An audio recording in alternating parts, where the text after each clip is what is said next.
Hello everyone and welcome to a very special episode of History's a Joke. Today we have an interview with a Disney cast member who was... God damn it.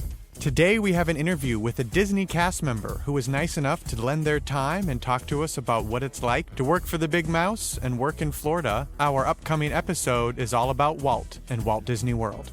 For purposes of employment security, we are not revealing the identity of my guest. And if you think it's not. It's just not. If that's who you think it is, it's not. You're wrong. Okay, it's not that person. Please enjoy this interview with our special Disney cast member and look out for our Disney episode.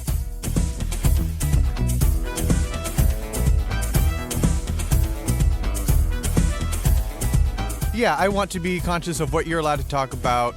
And then what I'll do is we'll do this, let's just speak freely, and I will edit it, send it to you, and you can listen and sit down with 6 or 7 Disney attorneys, and then you let me know what. If you get fired, you get fired. Let's maybe do, what do you want to do? I would like to talk about casting process and the process of just getting involved with the park. Well, I mean, sure. I don't know how. I got some questions. I'll just fire them at you. How about that? Sure. So let's start there. How's Florida? How's Florida? Oh, the best place to start any podcast. So, how's Florida?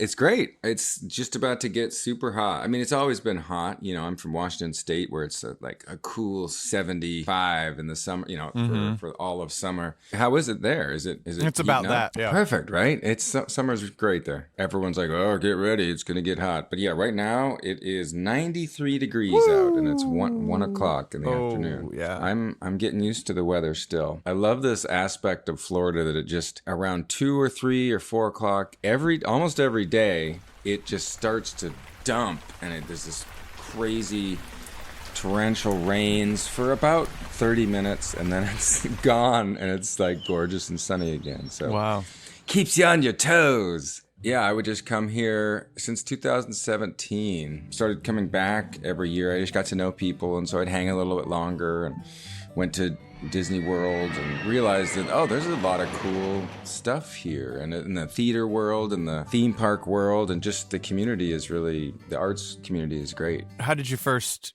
become aware of auditioning for Disney or for the parks? Right off the bat, I knew, like when I got here, I lucked out. I got an acting agent with talent. Actually cut that out. Since I knew people here, I kind of hit the ground running as far as, hey, these are the things you want to do. And for both Disney and Universal, you go on and you make a profile and you submit to things. So it's all just, it's like auditioning for anything, really, right? Do they have snarky podcast positions? It's right in Animal Kingdom, right in the middle there. They do. Guy with Microphone is the show that's called. Disney was like, we need more guys with microphones recording themselves.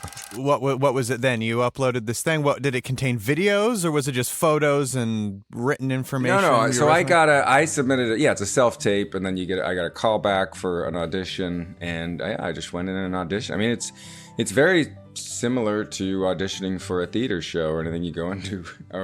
You go and audition but crush them. Yeah, I was lucky enough to get the call back and then get cast, and I knew it was huge, but it didn't settle in for a couple days. I kind of was in shock just thinking about what that meant. Getting to work there. But I didn't really have any other gigs, so I was like, thank you, I need to eat. So this will be at least. Can you tell us about the rehearsal process or what? I don't know how much I can talk about that, actually. Maybe you know already. It's a fully immersive experience. So the rehearsal is a lot of just learning how to be in the world. Because when guests come and stay on the Star Cruiser, they are living in Star Wars for 2.5 days. Wow. So it's not like they're just coming and watching a show. I mean, they can to some degree do that, but everything from all the rooms and the bar, from the minute they get dropped off, they are interacting and living in a Star Wars world. So it's just incredible. There's nothing like it.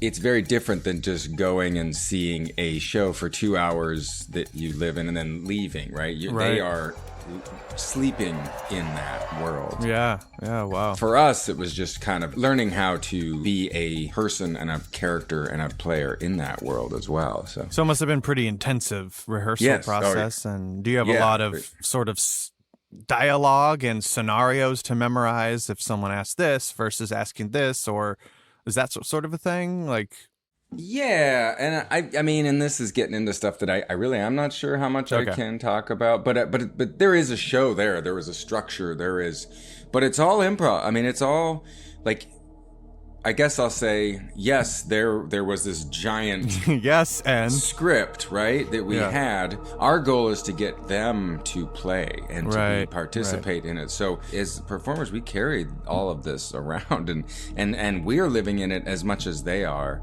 Because people bring their whole stories. They bring their family, their back history. They've got full, Mandalorian outfit or whatever that they have built, and they have chosen to spend this huge chunk of money and come experience this beautiful, magical thing. It's so cool to honor that and to share that with them. To be a part of that is such an honor. It's the hardest and coolest job I've ever had for that reason. Yeah.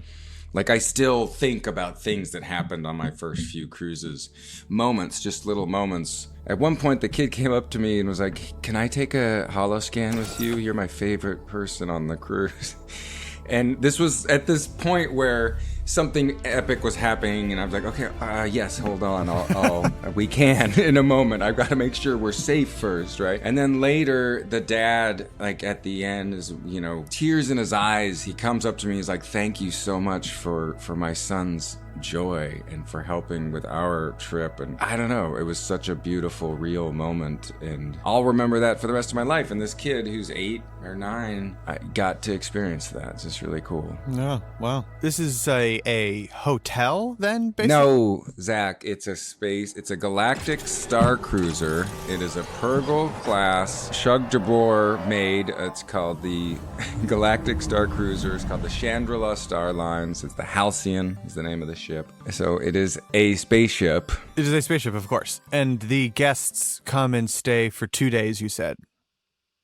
Yeah. How many guests? This is all research you should have done on your podcast. No. Well, what was there was a hotel that they just canned, wasn't it, in Florida? It was a similar thing. This is it. They just announced that it's closing September 30th. Oh, shit. This is it. Oh, no. Yeah. Oh, no. So you have wow. So ship's going down. So I have a limit. Ship's going down at some point. Is that? Oh, wow. Tell me, how does that hang over everything? Yeah, it's a real bummer. I don't know a lot about it. I hadn't even done a cruise yet, and it was announced. Yeah, it's just devastating and tragic because it's such an incredible thing. Nowhere in the world are they doing anything like this. They created it during the pandemic, and so that like put a big challenge on, and I think they had to push back opening a little bit, but I think it's been open for over a year now. All the cruises have sold out, the rest of them. So it's a beautiful, beautiful thing. I was not expecting to move to Florida and find my family out in space. Well, yeah, that's sad. You can't have good thoughts about the current governor of Florida then, given all his beef with Disney. I think what he's doing for tyranny and for oppression is really great stuff. He's really moving to Florida has never been something I thought I would ever sort of say out loud, and then especially when that stuff started happening and he became into power. No, it's absurd. Luckily, Orlando has a fairly liberal feel to it, but the First Order is strong here. They used to film a bunch of stuff down here, but I think that got pushed away as well for some political reasons. So Georgia, which they have their own stuff going on, but there's a ton of film and TV stuff going on up there, and so a lot of commercial stuff here. I've been auditioning for commercials. You don't want to hear about this shit. Governors and drag.